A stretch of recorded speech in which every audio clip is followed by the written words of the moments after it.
In this video, we're going to be going through how Team USA's Worlds players are able to get open deep with less effort in Ultimate Frisbee.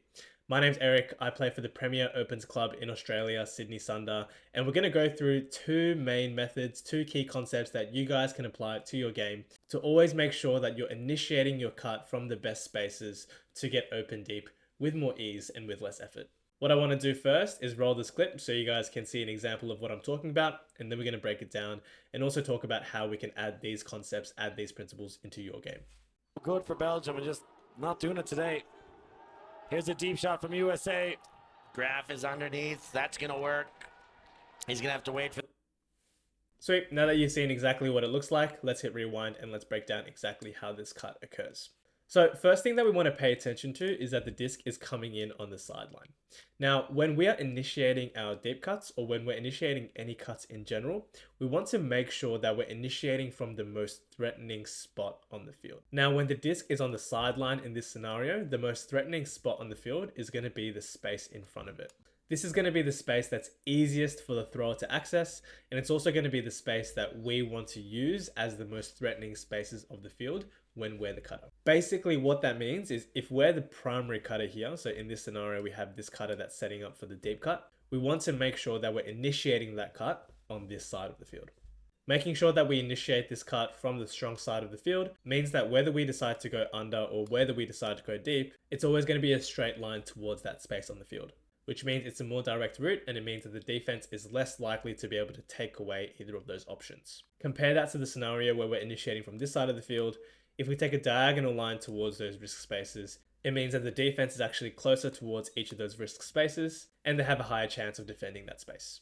You can see that in this specific scenario, our cutter is setting up at a depth down the field that makes both the under a big threat and the deep a big threat. And because they're initiating from the space in front of the disc, it means that it's a straight line, a direct path towards either of those risk spaces. Now, if you're not sure what I mean by risk spaces, you can go into our Ultimate Academy, go into the classroom, and we have an entire defensive systems masterclass on everything when it comes to risk spaces and defensive theory. I'll leave a link to that in the description down below.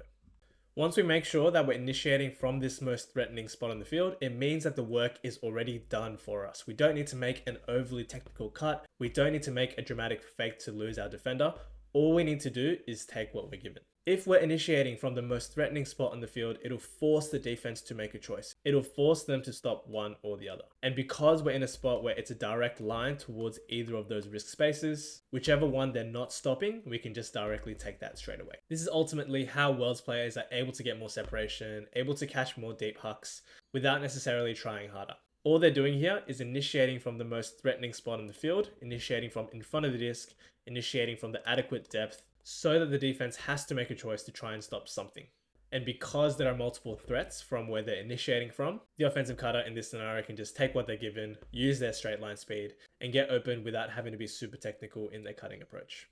You can see here, all the cutter has to do is make sure they're setting up in the right spot, assess exactly what the defender is going to give them, and in this scenario, the defender positions underneath, allowing the offensive cutter to go in one direction, simply cut deep, and catch a reasonably easy huck on that same side. So to summarize, the next time you find yourself in a position where you're initiating a cut, where you're setting up so that you can get open either under or deep, make sure number one, we're initiating from the right width of the field. Number two, we're initiating from the right depth.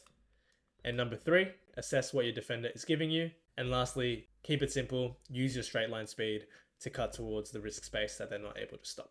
As you progress and as you get more advanced as a cutter, remember what separates the good from the great is not the technical cutting ability. It's not the fancy cuts. It's not the 2 or 3 changes in direction. It comes down to the fundamentals. How often and how consistently can you ensure that you're always cutting from the most threatening spot on the field, from the right width, from the right depth? Now, if you're working on your cutting game and you want my help to fast track your progress, we've got a few spots in our Ultimate Academy program opening up this month. I've also included a bunch of bonuses for members that join this month, so I'll leave all that information in the link inside the description down below. That's the video. If you have any questions, let me know down in the comments below. Make sure to like and subscribe, and I'll see you in the next one.